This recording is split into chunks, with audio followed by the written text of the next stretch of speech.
గత 2 వారాల నుంచి నేను మీకు ఏం చెప్తున్నాను చెప్పండి? తండ్రి, కుమార, పరిశుద్ధాత్మలు ముగ్గురు వేరువేరా ఒక్కట అంటే మీకు ఎప్పటివరకు ఏం అర్థమైందండి? వేరువేరని అర్థమైంది కదా.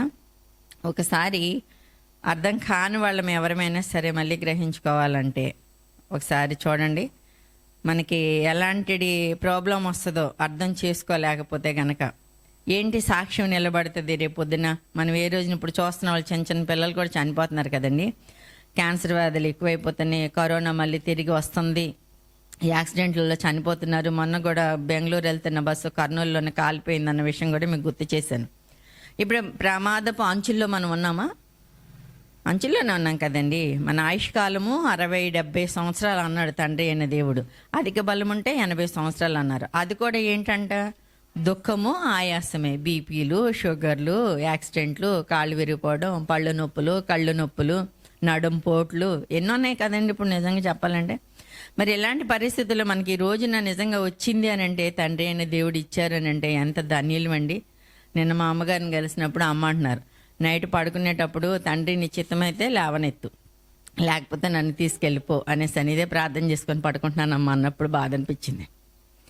అంటే ఇప్పుడు ఆవిడకి ఎక్కువ వయసు వచ్చింది కాబట్టి అలా అనుకుంటున్నారు, సంతోషమే. కానీ మనం కూడా అంత వయసు వరకు బ్రతికుండాలంటే ఇప్పుడు నాకే 56 సంవత్సరాలండి. మరి నన్ను కన్నా మా అమ్మగారు ఇంకెంత పెద్దవాళ్ళు, అవునంటారా కాదంటారా? మరి ఏ రోజు మనదో ఏ రోజు మనది కాదు కాబట్టి వింటున్న మనము ఏం వినాలి అని అంటున్నప్పుడు సత్యం తెలుసుకోవాలి. యేసుక్రీస్తు వారు చెప్పిన మాటలకి మనం తల దించేవారుగా ఉండాలి. కానీ నా జ్ఞానం ఇది, నేను ఈ యూనివర్సిటీలో నేర్చుకున్నాను, నేను ఈ ఆక్స్ఫోర్డ్ సిటీలో నేర్చుకున్నాను, నేను అమెరికాలో నేర్చుకున్నాను, నేను లండన్లో నేర్చుకున్నాను. ఎవరం ఎక్కడ నేర్చుకున్నా కానీ మనకి బైబిల్ చెప్పింది మనం చెప్పలేదనుకోండి, బైబిల్ చెప్పిన విధంగా మనం పాటించలేదనుకోండి, ఏమొస్తుంది మనకి అని అన్నప్పుడు శిక్ష. ఏమేమి సాక్ష్యంగా ఉంటాయో మీ అందరికీ తెలుసు. దేవుని కుమారుల కొరకు సృష్టి మిగులు ఆశతో తేరు చూచుచూ ఎదురు చూస్తుంది, కనిపెడుతుంది అన్న సంగతి మీకు తెలుసు. కానీ ఇంకా మీకు తెలియని విషయం ఒకటి చెప్తాను చూడండి. మత్తయి సువార్త 10వ అధ్యాయం 14వ వచనం చూడండి ప్రియులారా. మత్తయి గారు రాసిన సువార్త 10వ అధ్యాయము 14వ వచనాన్ని మనం చూడగలిగితే చదవండి. ఎవడైనను మిమ్ముని చేర్చుకొనక మీ మాటలు వినకుండిన ఎడల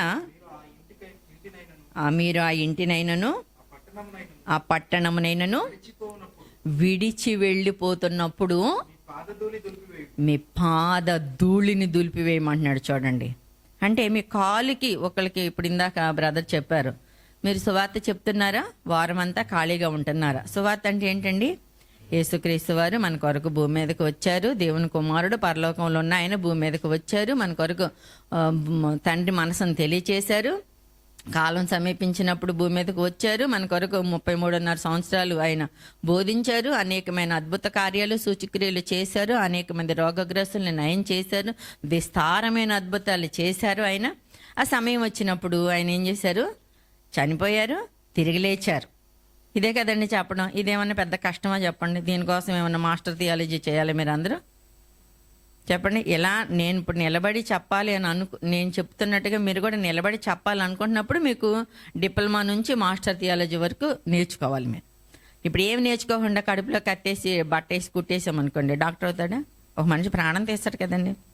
అలాగే బైబిల్ నేర్చుకోవడానికి ఒక క్రమాన్ని ఇచ్చాడు తండ్రి అయిన దేవుడు. ఆ క్రమాన్ని BYUలో డైరెక్టర్ గారు అండ్ జాయింట్ డైరెక్టర్ గారు ఇంకా డిప్యూటీ డైరెక్టర్స్ అందరూ చక్కగా అన్ని కాలేజీలలోనూ కూడా పరీక్షలు రాయించి చక్కగా మనకి ఉత్తీర్ణతలోనికి తీసుకెళ్ళి ఈ రోజున మీ ముందు నిలబడి చెప్పే స్టేజ్ వచ్చిందని అంటే నేర్చుకోబట్టే కదండి.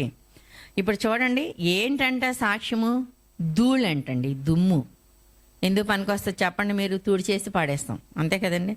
ఇంకా ఎక్కడన్నా కాలుకు అంటుకుంటుందేమోనని తడిబట్టేసి నున్నగా తుడిచేస్తాం, అవునంటారు కదంటారా? కానీ ఆ ధూళి సాక్ష్యం ఉంటుందంటండి. యేసుక్రీస్తు వారిని చేర్చుకోకపోతే, ఆయన చెప్పిన మాటలు వినకపోతే ఎంత ప్రమాదమో. మరి డేంజర్ జోన్లో ఉన్నాం కదండి మనమంతా.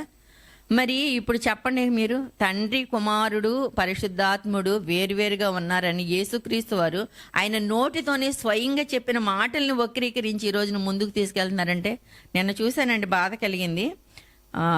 జయశాలి అని పేరు పెట్టుకుంటారు, సింహం పిల్లలు అని పేరు పెట్టుకుంటారు, పులిబిడ్డలు అని పేరు పెట్టుకుంటారు, మీసాలు తిప్పుతారు అని అంటే నేను కూడా ఒక కామెంట్ పెట్టడం జరిగిందండి. మీసం అనేది మగపిల్లోడికి ఇచ్చాడు కదా దేవుడు, మీరు కూడా తిప్పండి బ్రదరు, మీరు కూడా చెప్పండి తిప్పండి, తప్పేముందండి.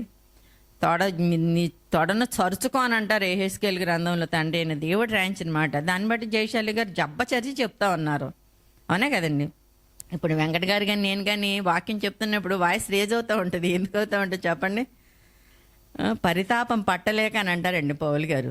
ఆత్మలోని పరితాపం అంటే ఈ తప్పులు చెప్తున్న వాళ్ళ కోసము మరి ఇక గళం విప్పకపోతే ఎలా ఉంటుంది చెప్పండి? మీరు మత్తయి నేను ఈ 2 వారాల నుంచి మీకు చెప్తున్నాను కదా ప్రియులరా, మరి మీరేమన్నా కొత్త నిబంధన ఎప్పుడన్నా చదివారా? మత్తయి సువార్త నుంచి చదువుతా ఉన్నారా? మరి మీకు ఏమన్నా డౌట్లు వస్తున్నాయా?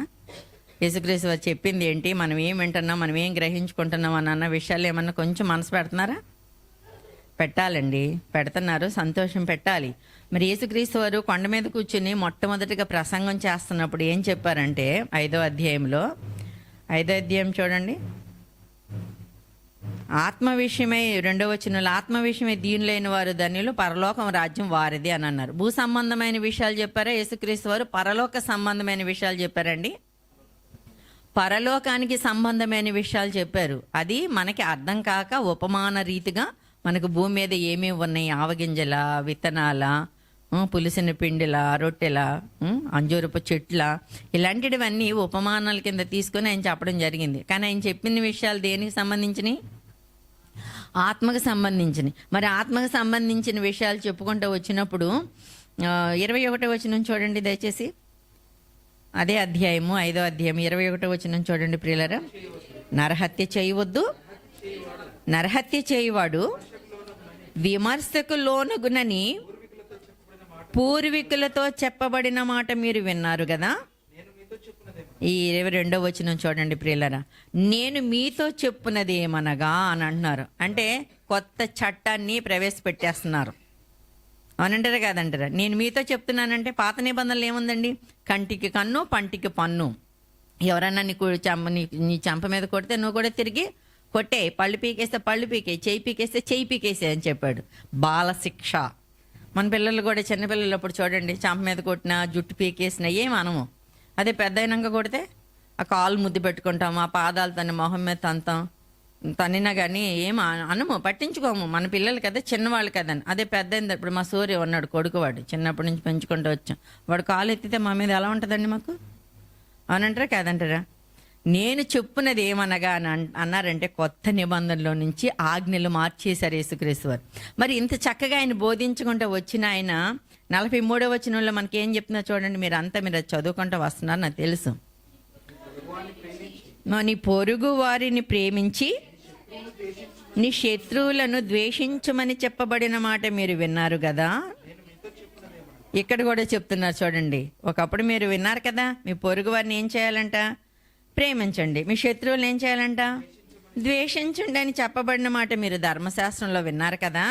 నేను మీతో చెప్పున్నది ఏమనగా అని అంటున్నారు చూడండి. ఇక్కడ కూడా మీరు చూసారండి ఎంత చక్కగా బోధిస్తున్నారు ఆయన బోధన విధానాన్ని మనం ఈ రోజున చక్కగా నేర్చుకోవాలండి.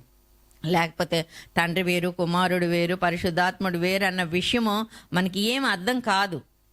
ఏదో చెప్తున్నారు, అందరు చెప్తున్నారు, విని వెళ్ళిపోతున్నాం అని అనుకోకుండా ప్రియులారా, మీరు మీకు మత్తయి సువార్తను ఎందుకు తీసుకొచ్చానంటే ప్రవచనాలు ఏమైతే యేసుక్రీస్తు వారి గురించిన ప్రవచనాలు అన్నీ ఉన్నాయో ఆ ప్రవచనాలన్నీ నెరవేరినవన్నీ రాస్తారండి మత్తయి గారు.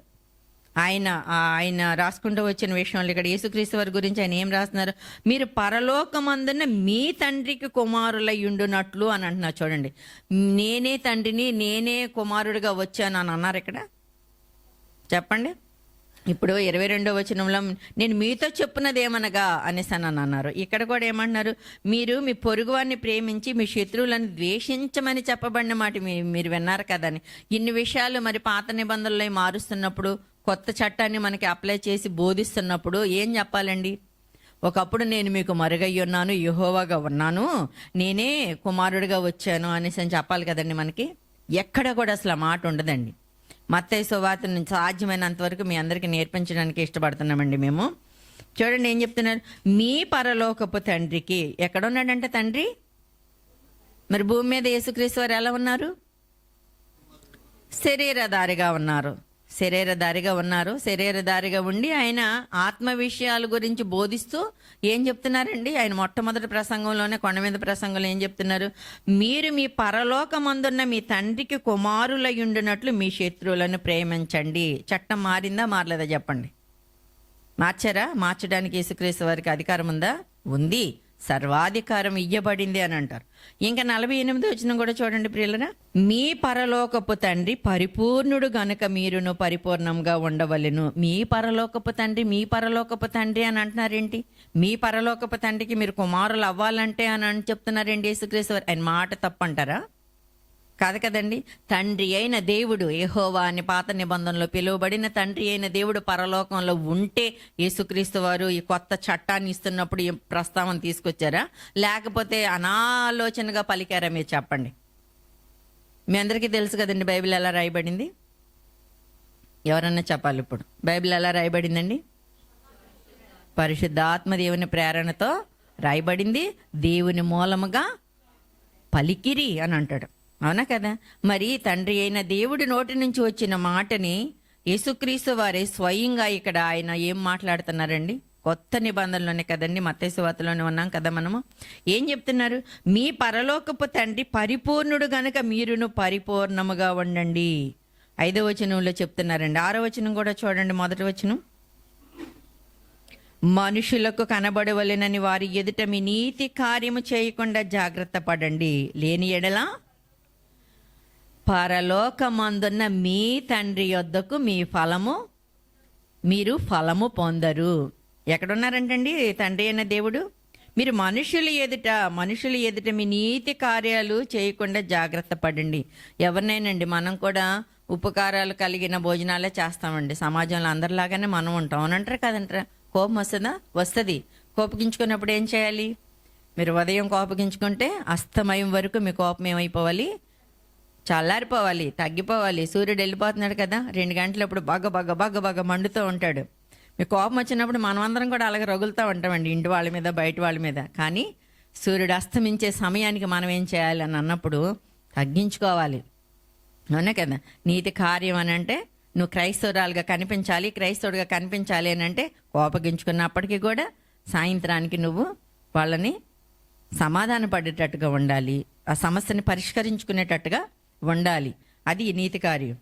ఇంకా చూడండి, పరలోకమందున్న మీ తండ్రి యొద్ద మీరు ఫలము పొందరు. మీ పరలోకపు తండ్రి అని చెప్తున్న ఆయన యేసుక్రీస్తు వారే కదండి. శరీరంలోకి వచ్చారు కదండి మరియ గర్భంలోనికి. మీకు తెలుసు కదా, ఆవిడ కూడా మనకులాగానే 9 నెలలు ఆయన్ని గర్భంలో పెట్టుకొని కని పాలిచ్చింది. ఎన్నో కష్టాలు పడింది కదండి. ఆయన కూడా హేరోదు రాజు చంపాలనుకున్నప్పుడు ఆయన 30 ఏళ్ల తర్వాత బాప్తిసం తీసుకొని బోధిస్తున్న బోధలోని ఏం చెప్పారు అని అన్నప్పుడు, మీ తండ్రి పరలోకమందు ఉన్నాడని చెప్తున్నప్పుడు మరి యేసుక్రీస్తు వారి మాటల్ని వక్రీకరించి ఈ రోజున ఎంత చదువుకున్న వాళ్ళండి బాధ కలుగుతుంది. వాళ్ళ షూటు, వాళ్ళ టైలు, వాళ్ళ యాటిట్యూడ్స్ని చూస్తుంటే ఏంటి ఎలాంటి అతను కూడా మోసం చేసిందా అపవాది అని అనిపిస్తుందండి. మరి అలా మనం మోసపోవచ్చా? మోసపోతే నిత్య జీవం ఉందా? లేదండి. ఇలా చెవులు పెట్టి విని గ్రహించుకొని మనం దీన్ని గనక రూఢిగా నమ్మకపోతే మన మీద ఏం సాక్షి పలుకుతుందని ముందు మీకు చెప్పాను. ఏముందండి సిద్ధంగా మన మీద సాక్ష్యం పలకడానికి?